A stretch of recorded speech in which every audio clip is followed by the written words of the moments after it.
Hey man, this is Tommy Chung, and you're listening and watching Harris is Drinking Again. Sounds like a ghetto movie.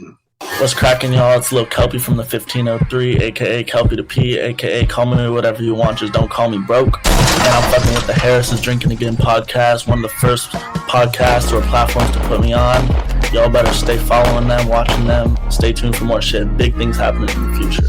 Harry's drinking again. Yo. Back up in the building for another edition of the Harry's Drinking Again Pubcast. And I'm your host, Mr. Harris, aka Harry2 Scary. And I'm back up in the building with maybe a familiar face to those loyal subscribers that have been rocking with me since day one. But to the recent ones, maybe not. Or maybe you're like, oh no, I've seen him in all sorts of shit, man. See him on Dry Bar Comedy as well. Stand-up comedian. This man's has a lot that he's done and a lot that he offers still, and he's here with us tonight. Ladies and gentlemen, Mark Christopher Lawrence. Thank you, sir, for coming back your second time on my Rinky-Dink micro platform. Thank you. Thank you, Harris. Thanks for having me. Nah, man, it's definitely a pleasure. I guess you had a good enough time the first time. That'd be great. You know, the last time when you came on here, I think we were ending the show and we were getting a little bit into your, love or taste for tequila. And I think we were talking a little bit about food and stuff, man. I kind of want to go backwards and then get into your career and then, of course, some of the latest stuff you've been doing and everything. Now, the last interview, you're a big tequila man. Yeah, I'm a bit of a tequila snob. Okay. And you know all the flavor profiles and whatnot, and you go for that. Has there been any tequilas maybe since the last time you were on, or anything recent that's piqued your interest, or what are you drinking these days? There's one called Dos Armadillos that has I really like their reposado, and so that one, it's the price point is around between 40 and 60 depending on where you get it from. So it doesn't break the bank, but it's quality. It's smooth. It has its own distinct flavor. It's a good sipping tequila, good everyday sipper if you need it. Yeah. Okay, I'm gonna have to try that. I'm a bartender by trade. I'm still doing that whole thing. I've made a relocation. I'm back in my home state of Nevada. So currently from Reno, Nevada. We're not too far from each other. Oh yeah, I get up that way a lot. Okay, hey man, if you ever do come this way, and we talked about it before, like on some business stuff. But even if we could do a whatever we can do to network. But are you much of a cigar man? Do you go to cigar bars and different things? Not really. I used to, but not anymore. It's like I'm as I get older, it's like you just don't want to be polluting my lungs more. Right. Yeah, you make different decisions. That's interesting. Yeah, but when I did, I like the Rocky Patels, the CAO, Brasilia. There were some Davidoffs. Okay, I found I have a local cigar bar that I've been frequenting, and it's just interesting to be around all the men, manly men and different businessmen, and up in there, and I was just like, this feels good though. It feels there's something to it. It's kind of like the barbershop, Yes, absolutely. Only a few places that we can go to get away, and I guess of course women are welcome. They said they had a couple women that frequent those types of places. And then also last time, thank you for this. You gave us a soliloquy, and that was wonderful. And we were talking about discipline and consistency, and I was going to ask you, like, obviously from what you told us, that's something you say nightly before you go to bed, or when you wake, or kind of before you like I use it to kind of go to sleep on, just to put it in my subconscious mind, because you never know when you're gonna have an audition for some Shakespeare stuff, and it's acting is a muscle. It's like you got to exercise it, and we don't normally talk that way. And so my thing is, I kind of run that monologue just to keep it fresh in my head. So if something pops up, then I'm ready. Absolutely. And we've been going down the manosphere kind of rabbit hole over here on YouTube. I'm surprised they haven't kicked us off or anything yet, but I'm playing by the rules. But how important is it, do you think, in your opinion, like for a man in general, a male, a young man, an older man, for us to have a sort of daily, whether it's a prayer, a mantra, a routine, a ritual, something for us to go through? Is that, can you speak a little bit on that? Just it's like I like to tell people that you got to believe in something, and for me, my faith is paramount. So I always encourage people to pray every day, pray without ceasing. First Thessalonians 5:17 says, pray without ceasing. Sometimes I wake up in the middle of the night and I can't get back to sleep, and I'll pray for people that I know by name, because one, it's good to pray for other people, and two, by the time I get through thinking of everybody to pray for, it helps me get back to sleep. But then, in the morning, I always say a prayer in the morning and read my word in the morning. And I think it's important for us to have some faith in our lives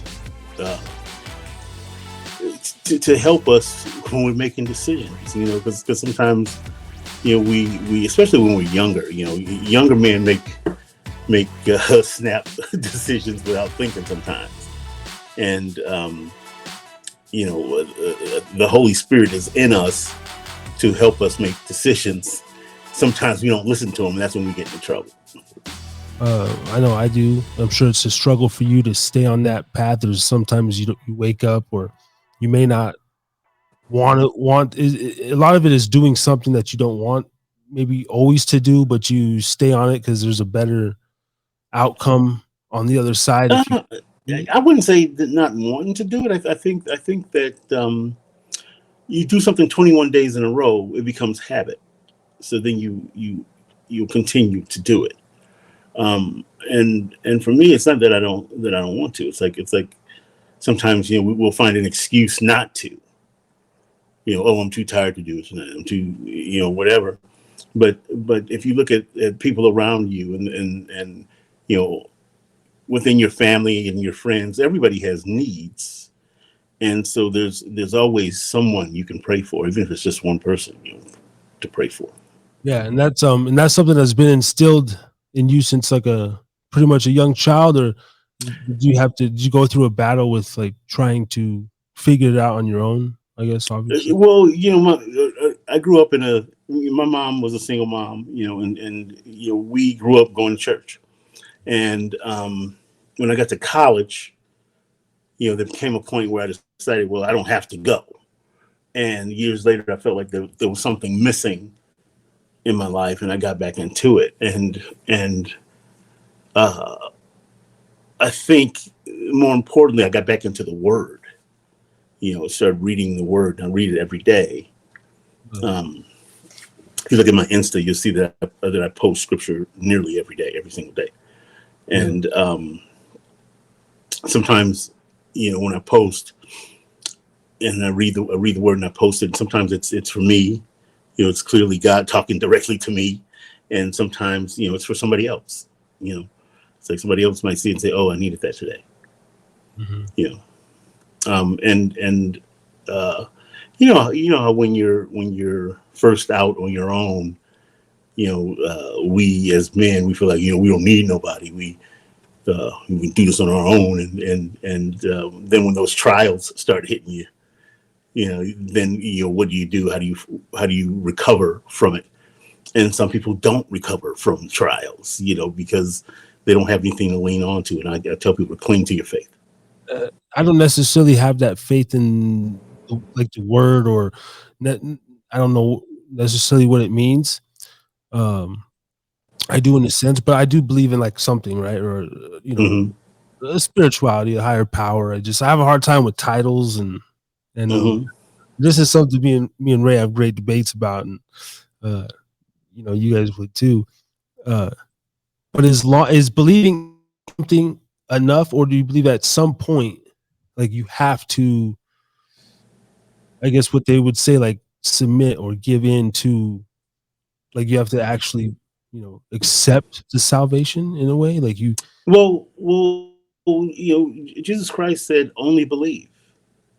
So basically, that means if you believe that he was born, and then died, and then rose again in 3 days, to pay for our sin. That's all it takes. It's you believe, you confess with your mouth that he did that, and he did it for you, and ye shall be saved. That's the word of God. And a lot of people think you got to work your way into heaven and all that. It's no, that's not what Jesus said. Simplify. Yeah. I think a lot of people. That being said, go and try not to sin. But he knows that you're going to fail before you do it. It's like he knows what we're going to do before we do it. Then you just repent and keep on kicking. Right.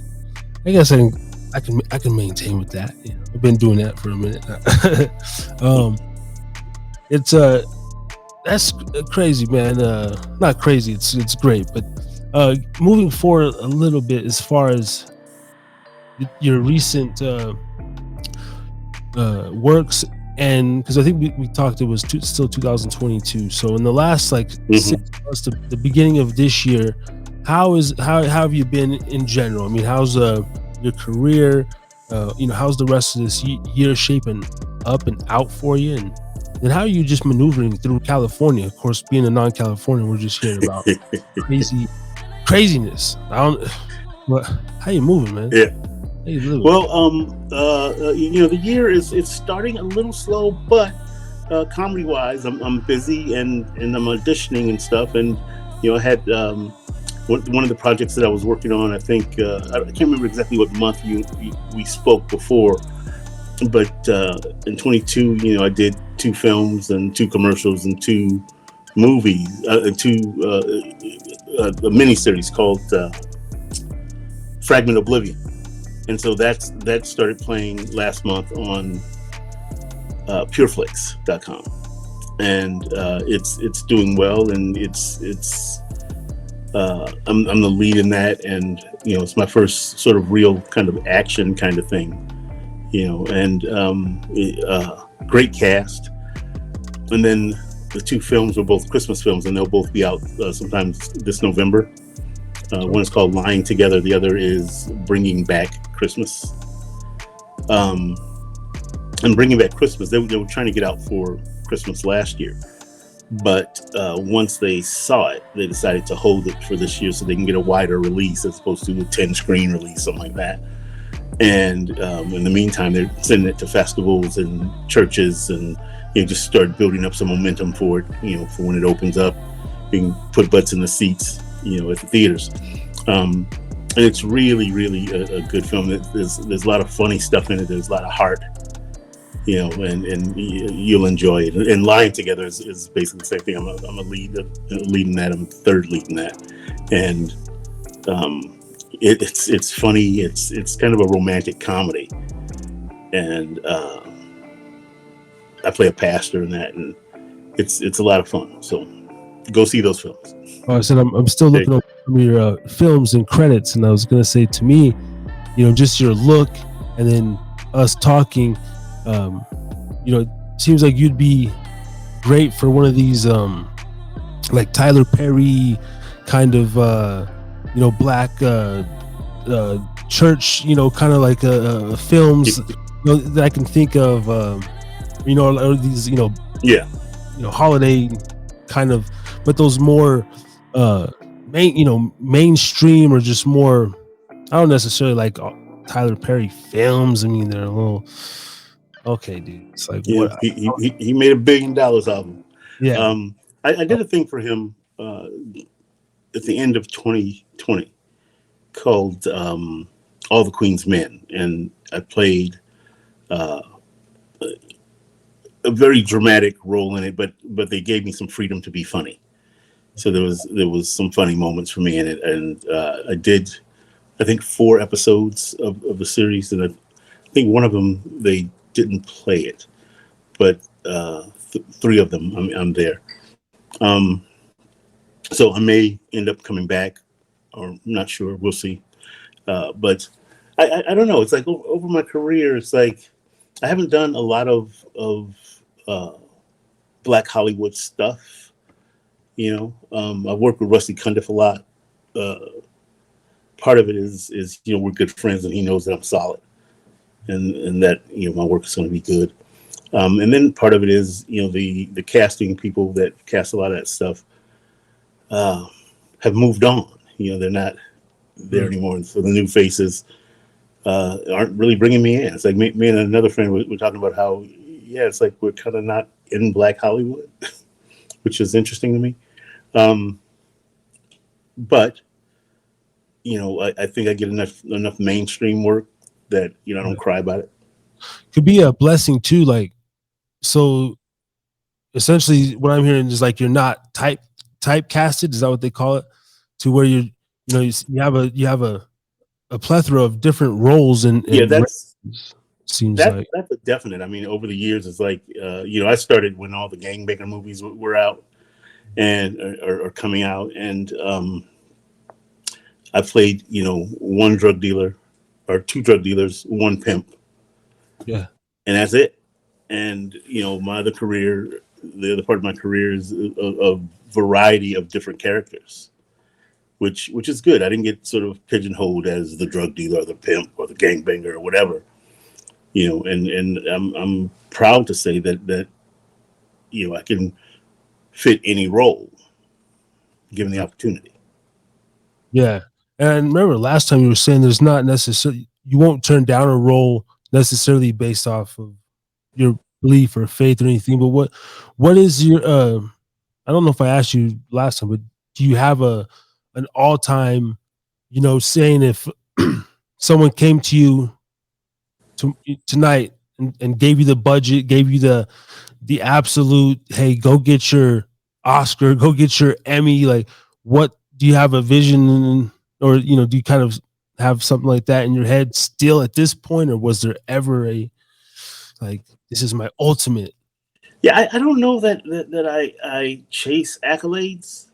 It's nice when they come, but I've never, when you go to work, it's like I just want to be the best that I can be, right? And if you get nominated for something, great. 2021, I was nominated for 2 Emmys for 2 short films, and it wasn't. We didn't set out to get nominated for an Emmy. We just set out to do some great work, and luckily I got a nod.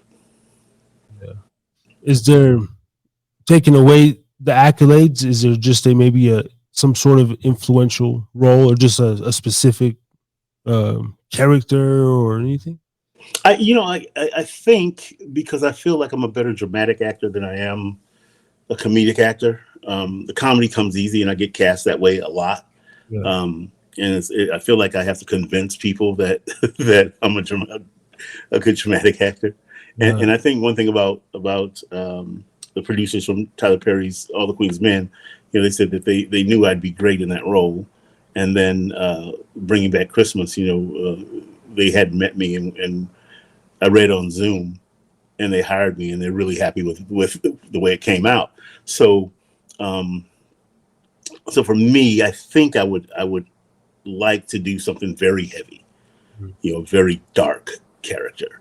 Like I remember watching, one of my favorite actors is John Lithgow, because he's always solid and really good, and really a nice man.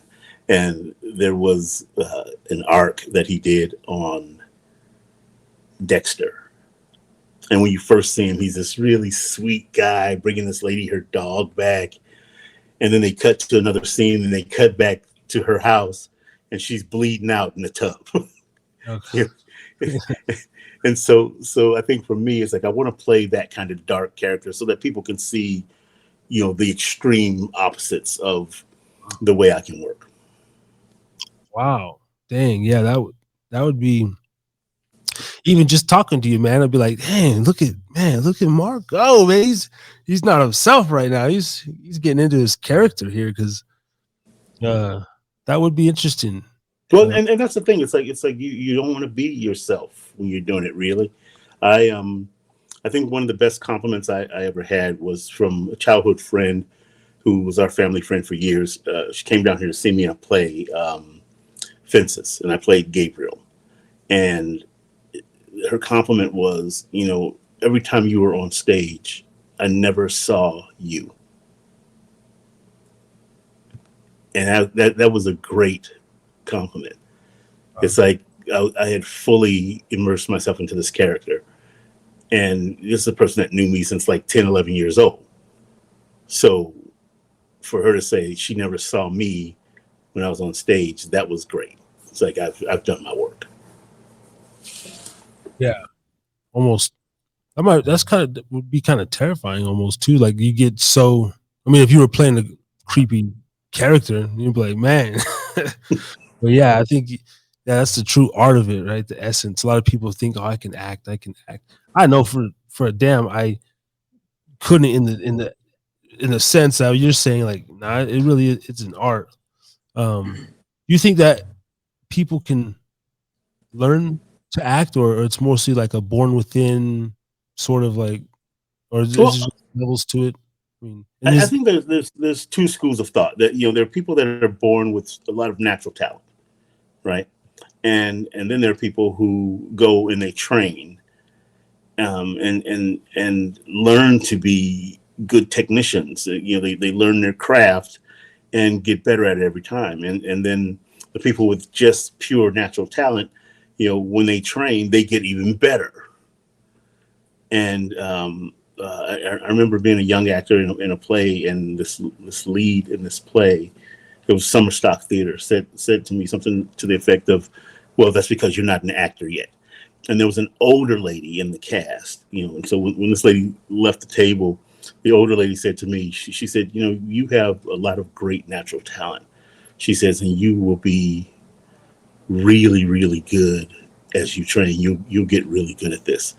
And she went on to say that this particular actress didn't have the natural talent that I have. She said she's trained, and that's the difference. She says, but you'll do things that she's not going to be able to do. And I think that as we train, we all have the ability to be great, and training is the key. It's like if you go into a room as a doctor or a surgeon, if you haven't trained, you're not going to be good at it, right?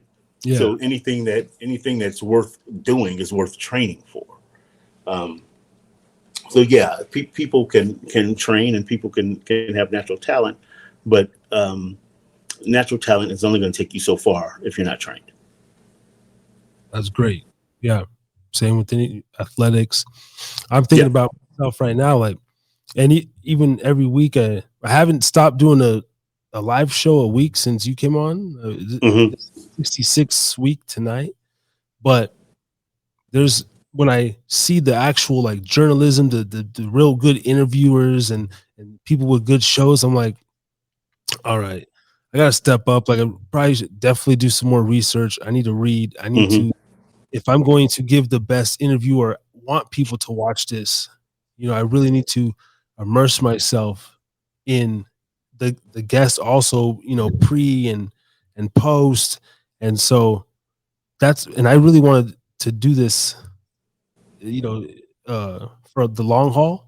And if there's another job out there where I can speak and, learn to talk on the mic and engage local disc jockey, whatever, I'm looking at all sorts of opportunities, but thank you for that, Jim. I on that subject, it's like I do a talk for a company, and one of the things that we talk about are people that are superstars in their industry, and the thing that sets them apart is that they are uniquely them.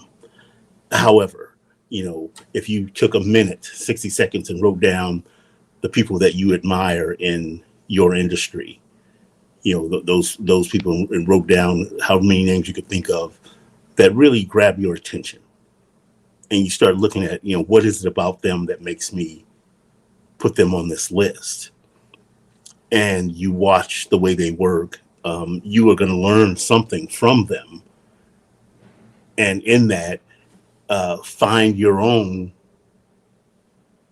unique ability, the thing about you that sets you apart. If you just look at somebody and go, "Oh yeah, I'm gonna do it like that," it's already been done. So just make yourself unique, and when you look at people that are good interviewers, you're right. It's like they have done their research. They don't come at you with the same old questions. I went through a period where every interview was probably like 10 in a row, where they all literally asked the same questions.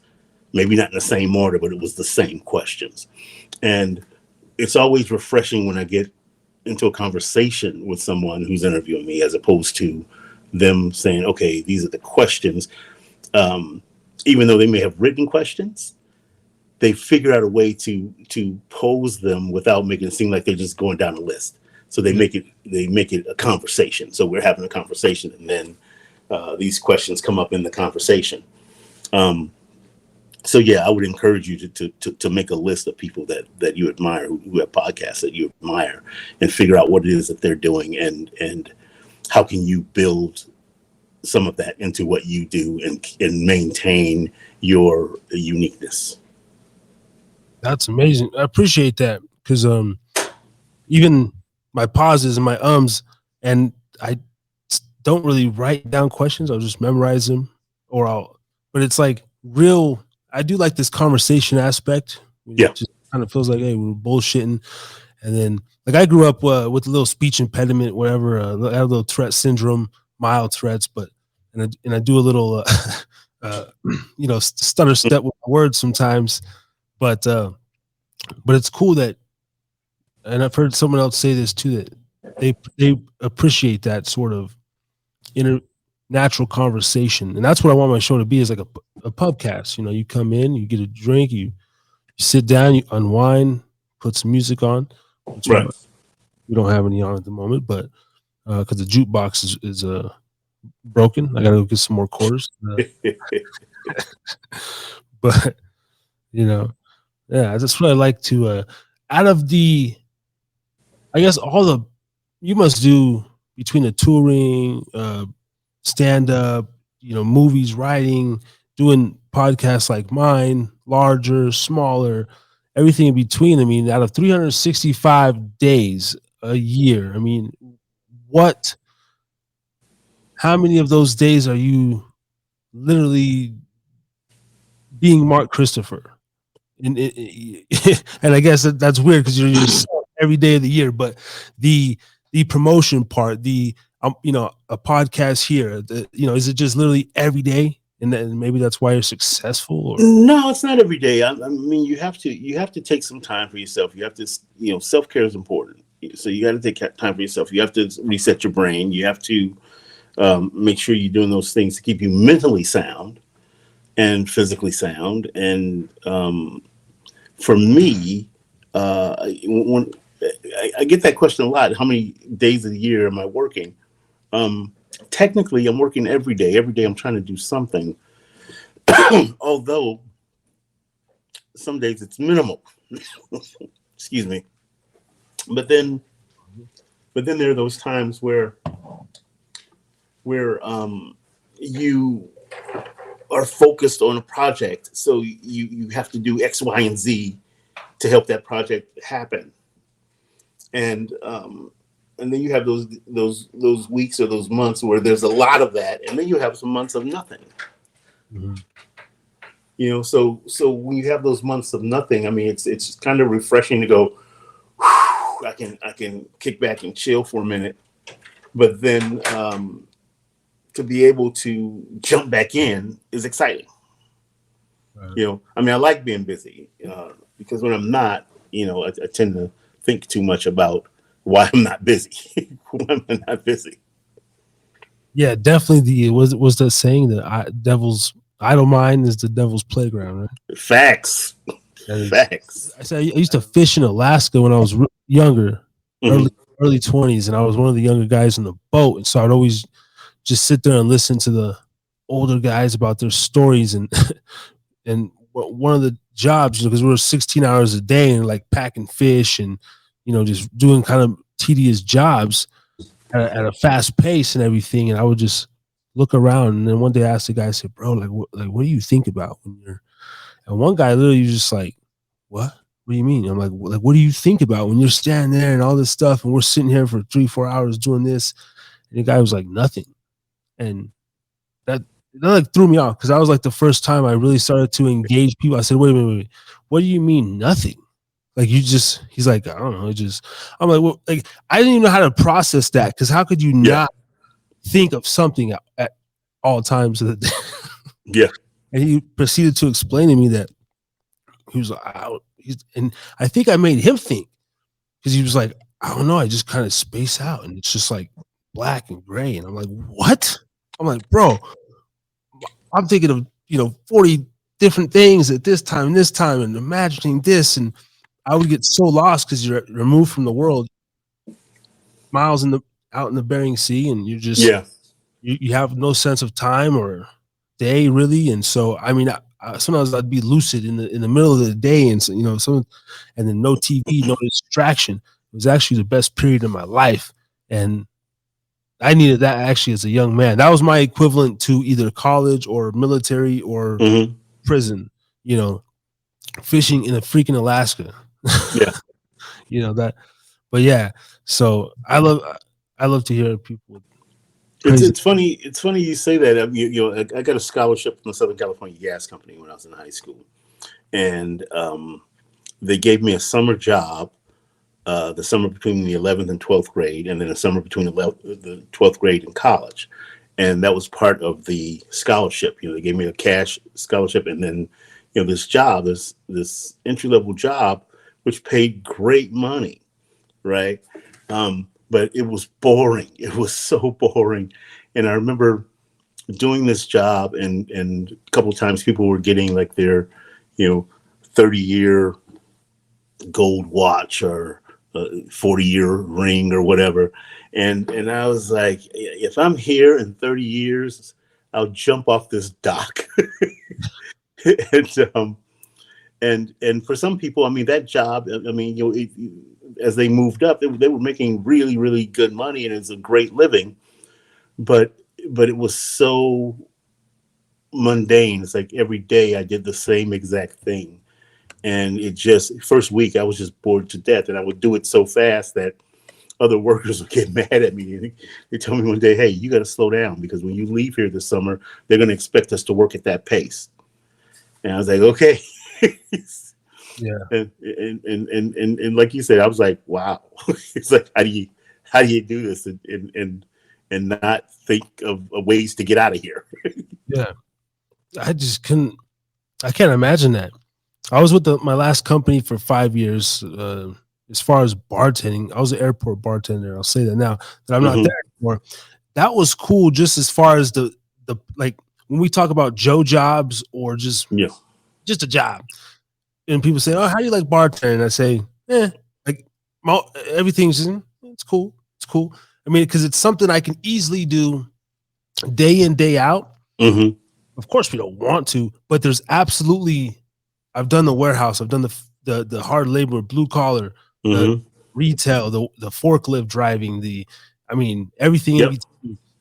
And all those jobs, now that I have a family to take care of, that was the most weighing on my head, is like, how do I actually just do this every day? I know I'm meant for something greater. I'm going to, I want more out of this life, but I'm trying to carve that little thing out, but still, how do I just function? How do I go home happy and everything? And honestly, bartending is just enabled me to do that because I have freedom and there's always cool people. And I think it's just, the cash. Yeah. I bartended and waited tables for a few years, when I was in college and for a few years after. And in fact, my last day job, I was waiting tables and bartending. And the only thing I miss about it is the cash every day. That's the only thing I miss about it. But yeah, you're right. You are called for something greater, and it's for you to figure out what it is and chase it. You know what I mean? Go after it. And that's one thing that's where faith and prayer and all that kind of stuff comes in. It's like the Bible says you have not because you ask not. I had a pastor tell me one time that I wasn't asking big enough, because I always pray for other people. He says, you got to pray for yourself. He says, you got to ask God for the things that you want. And T.D. Jakes says that God doesn't tell you no. He says, yes, not now, or I have something better in mind. Because sometimes we're not ready for the thing that we're asking for. When I was in my 20s, clearly I probably wouldn't have been ready for fame. I might have self-destructed like a lot of these young people do,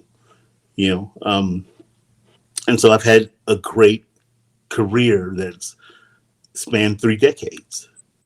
God had something better in mind. I'm still at it after all these years. Yeah.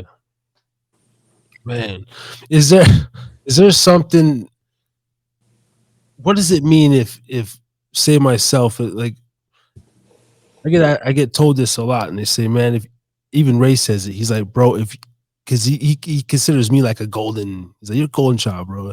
But in the sense that I've overcame a few things, little things, I'm adopted, whatever, like upbringing stuff, and I'm still here. I'm always, and even the fact like yourself and I've had these actors on and people that have done things with their lives, and I'm able to do this Harris is drinking again, man. This is like my baby. This is my little thing to whatever. So there's something there as far as faith. Like I do got some faith in this and I have faith in myself. But would you say there's I don't know, like, is that true as far as, because I feel blessed most of my life, and I've pretty much had like some miracles. I mean, I should have been maybe some prison time, maybe a lot, like injured seriously. Was in a car accident when I was a kid, not a scratch. I mean, there's been some interesting things, leaving the party just in the right time.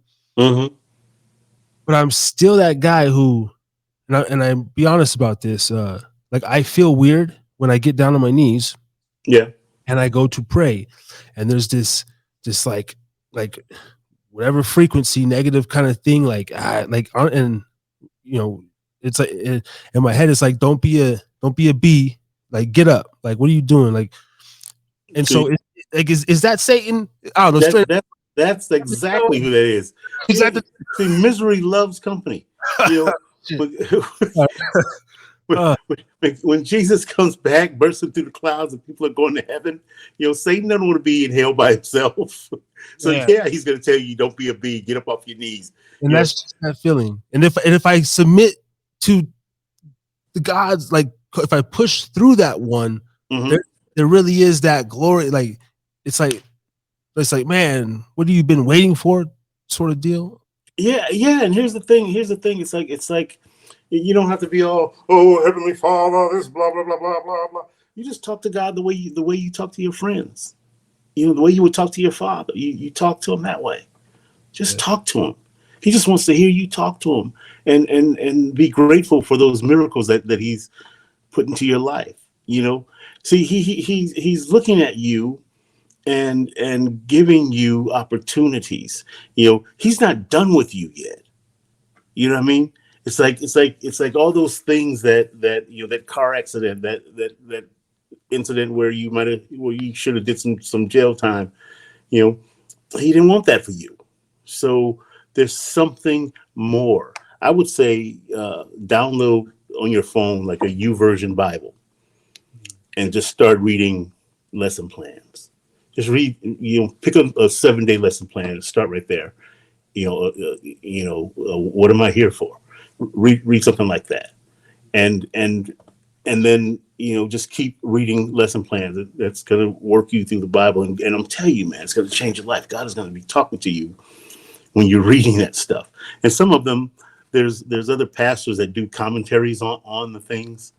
Yeah, I really like to listen to the TD Jakes ones because it's like he's so alive. And but yeah, YouVersion Bible, put that app on your phone. It's free, and just read something every day. And I'll tell you, God will reveal to you what He wants you to do.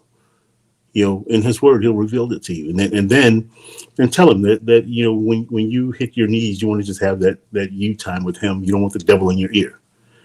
And then before you know it, that voice, get up, will start just fading. Before you know it, it's not there anymore. And you get down, you say, God, these kids need this, they need that. I need to make these ends meet. How do we do that, Father? Help me to do that. And that's gonna be so huge in your life if you just submit to that, as opposed to submitting to get up. Yeah. You know what I mean? Yeah. Wow. And I understand the skepticism. It's like because God doesn't he doesn't force us to believe, right? We have free will. You have to make the choice. So ask Him to help you hear Him clearly. Yeah. And I'll be praying that for you, that you hear Him clearly, that He talks to you the way He talks to other people, and the way you want to talk to Him. So just have a conversation with Him. That's it. That's all it is. I appreciate that, man. Couple more things, and we'll get you out. I'm sure you got other things to do, and I appreciate you praying for me. I'm gonna try to say a prayer tonight, man. Harry drinking, man. I'm gonna, and I do frequently, but in my brain I get caught up because I feel like I have to be sitting there, and there has to be a certain thing. And then I'm like, do I say in the name of Jesus? Do I just say my Lord? Is it cool to just say so I usually do God. I say in the name of God, Jesus, and the universe, just so I cover all bases. The Kemet and the Kemet rabbit hole, and like how Jesus is Haru, and the cross came from the Ankh, and there's a sting in my head, like the name Jesus. It's like the whole I don't know. I just feel like there's this lie around it, to where what's the original source, or why don't we just call Him Yahweh or whatever his like. Well, he is called many things, a lot of things, Yahweh, and all of that are in there. I'm telling you, if you get in that word, man, God is going to reveal stuff to you. Okay. And okay. All right. That's what everyone said, man. I'm gonna, slowly but surely delve in there, man. And maybe that is the last missing link. A lot of people tell me this, and it's like I'm just stubborn. And honestly, sometimes I'll be like, why is there this resistance? Sometimes it feels natural, like no, it's just me. I don't believe it on this, but maybe the ultimate submitting is the actual glory that we're all kind of searching for, Yeah, like only believe. That's it. Only believe. He was born, He died, He rose in 3 days to save our souls. He's coming back again, and we are living. If you get into the Bible, man, you'll see that right now we are living in biblical prophecy. It's like He's coming back soon. It's like there's so many things that are happening in the world right now that are right in the Bible that were prophesied. So, only believe, brother. Just hit your knees, hit your Bible, and see where it takes you. All right. And then naturally, once He starts feeling you, naturally vices will cease, and then I might even want to change it. I'm not drinking anymore. I don't want to do this. Right? That's how it's supposed to. Yeah. So what's funny is that for some people, it's a miracle and it happens overnight. And for some people, it's a process. As you delve deeper into your life and your journey with God, He starts taking things away from you, giving you a distaste for things, in your life, and you'll start looking at stuff in your life and go, oh man, why am I doing that? Yeah. You know, and that's the beauty of it. But some people, I mean, I've known people who were hardcore addicts and committed themselves to God, and boom, overnight, sober. You know, so it's just only believe. Start somewhere. That's it. I don't like to press people. You know what I mean? I said, look, it's simple. He was born, he died, he rose again. You know, only believe. All right. I'm gonna work on that. I'm gonna work on that, man. Last question, just real quickly. Do you feel like a lot of podcasters you go on, they refuse to talk about their actual selves and maybe just drill you with the questions because they don't feel that they can, like, this is your time, so I'm not supposed to be telling you about my personal history? Or how do you... I think there's a mix of that, and then there's those that, you know, you start the conversation and it becomes all about them. So it's like, it makes me go, why was I even on? Right. Okay. Yeah.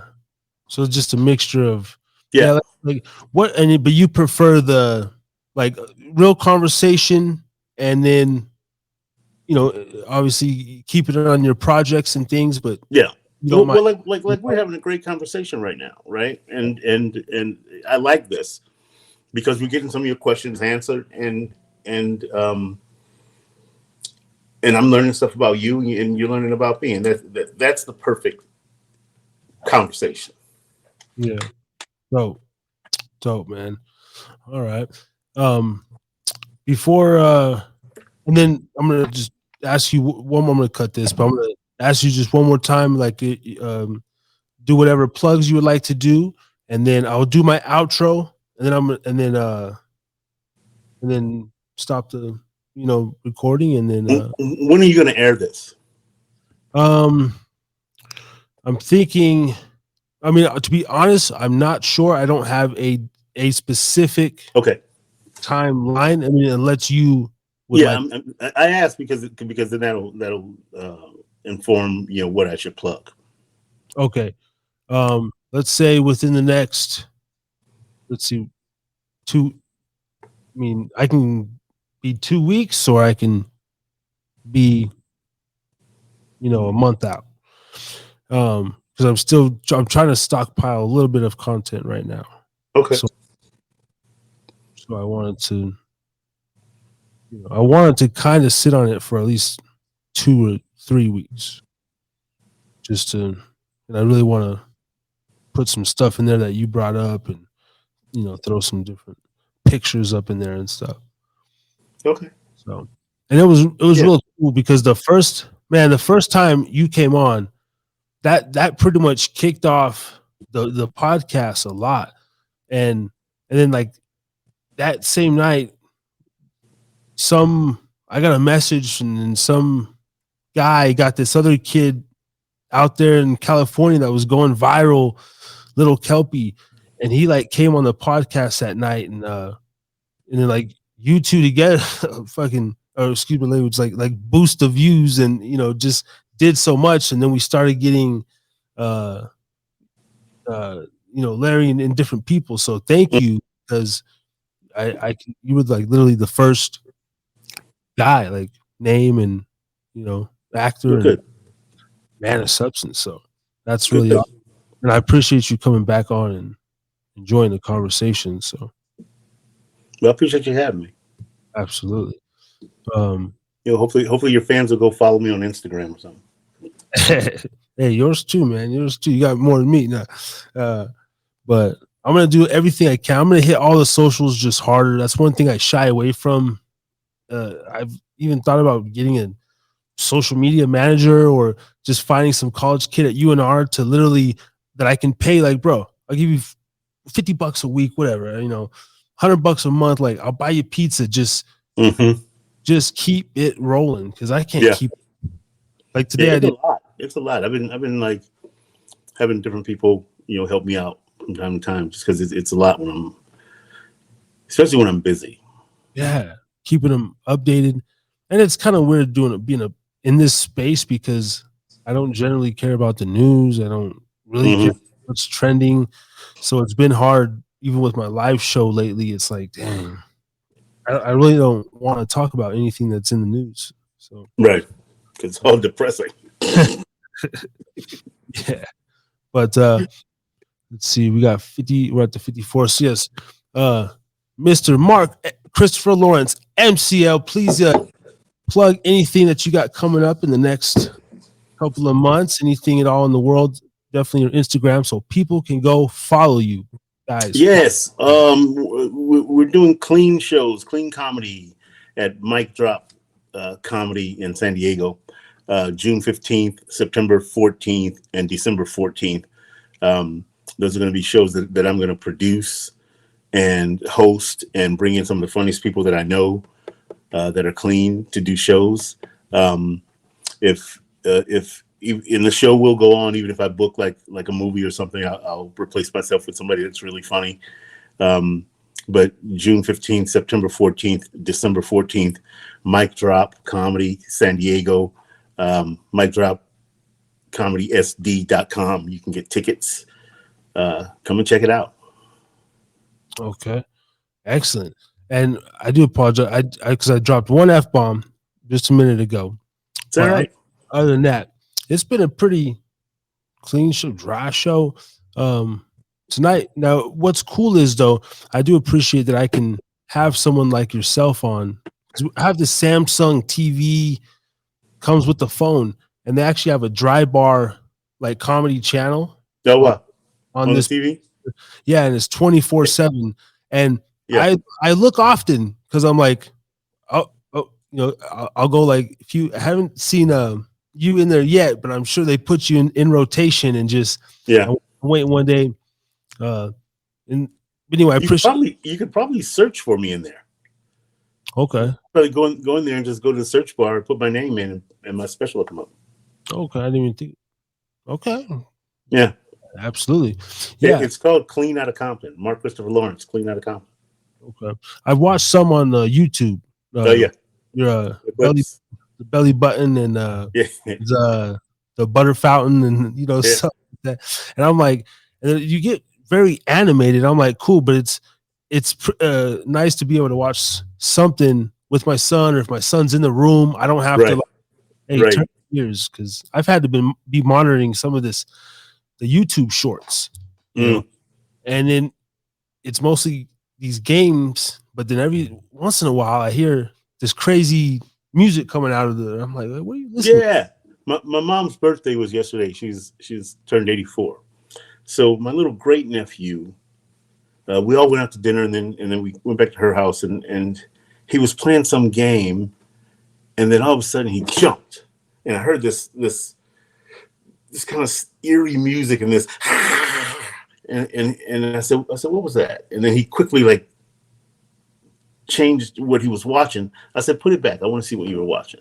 And it was a game, and within the game there was this very sort of demonic sort of sound coming out of there. I said, don't watch that stuff. And I knew it scared him because he jumped and then quickly changed it. Yeah. And so yeah, we gotta watch what our young people are doing. Definitely.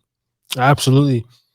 I'm a big component of that, man. And I'm actually pretty mindful with my son. Like, I actually have to get on my lady a little bit more. She's, we'll pull up. I'll put, like, babe, turn the music down. Like, what are we listening to? No. Let's cut that off. I don't like to do too much stuff around my kid.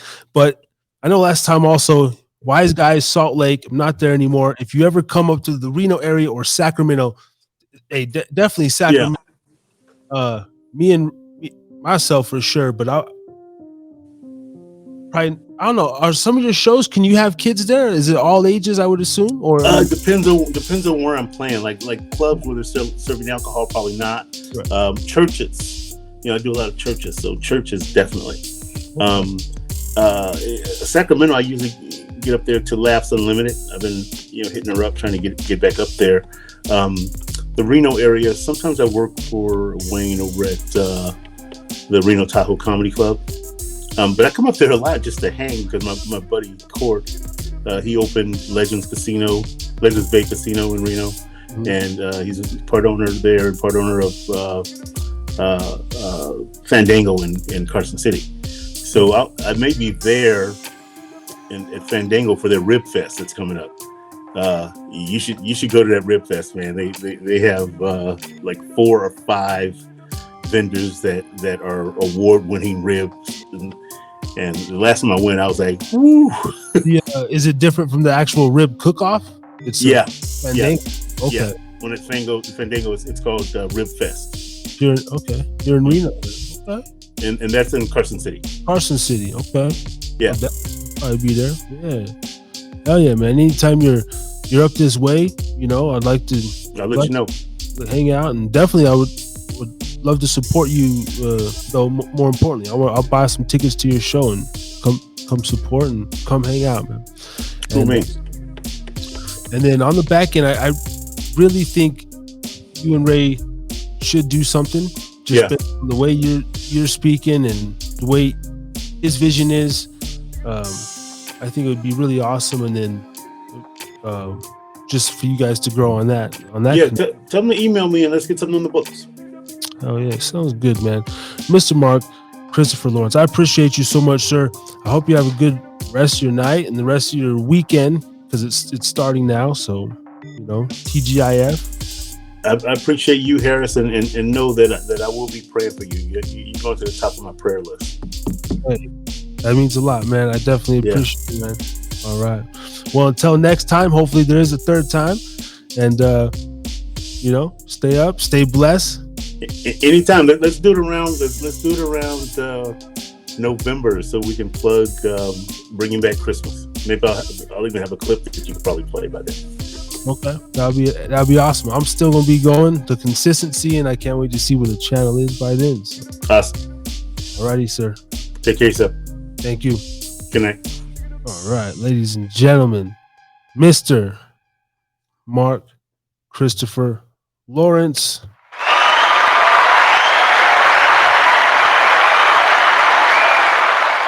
Yo, what's going on, guys? If you like this video, click above. We got 2 more right there, or down there, or somewhere.